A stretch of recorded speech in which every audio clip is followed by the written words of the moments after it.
कट्टर नाही, कल्याणगडची बी कट्टर नाही, कल्याणगड सेकंड आहे.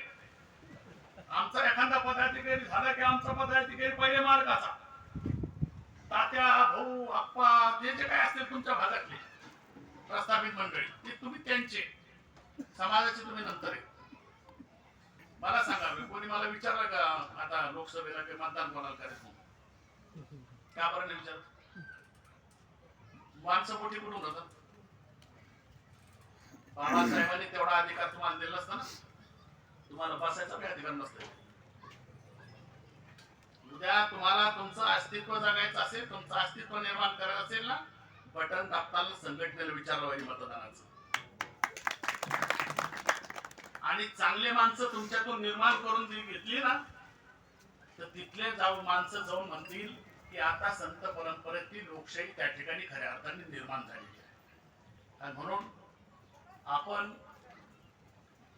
ह्या सगळ्या गोष्टीला अनुसरून लोकशाहीचा आज राजकारणामध्ये बाजार झालेला आहे संपूर्ण. सकाळी टीव्ही उघडलीत बघता, आम्ही सार्वजनिक जीवनात कधी शिवाय देत नाही. एवढं टीव्हीवर शिवाय चालू असतं सकाळपासून, आणि टीव्ही आमची, लाईट बिल आमची, वेळ आमचा, आणि ते शिवाय खावं लागतात आम्हाला घर बसल्या.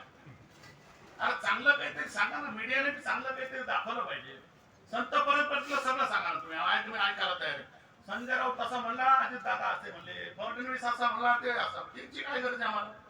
आमच्या विकासाचं बोला, आमच्या मुलांच्या शिक्षणाचं बोला, आमच्या गावातल्या ग्रामपंचायतीची काय अवस्था आहे, या सगळ्या विकासावरती हा मार्ग त्या ठिकाणी निघला पाहिजे. उद्याच्या भविष्यामध्ये, उद्या 2 महिन्यांनी पुन्हा विधानसभा आहे, आणि ते खरं संतांचं मंदिर आहे. कोणतं? मुंबईचं विधान भवन, सगळं तिथूनच चालतंय ना. तिथे पैसे द्यायचे, सभागृह घ्यायचा असेल तर आमदारकडे जावं लागतं तुम्हाला. ते कुठं जावं लागतं?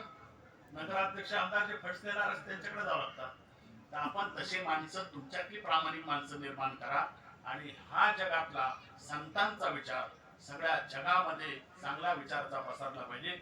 ही शुभेच्छा आपल्याला या ठिकाणी देतो आणि मी थांबतो. धन्यवाद.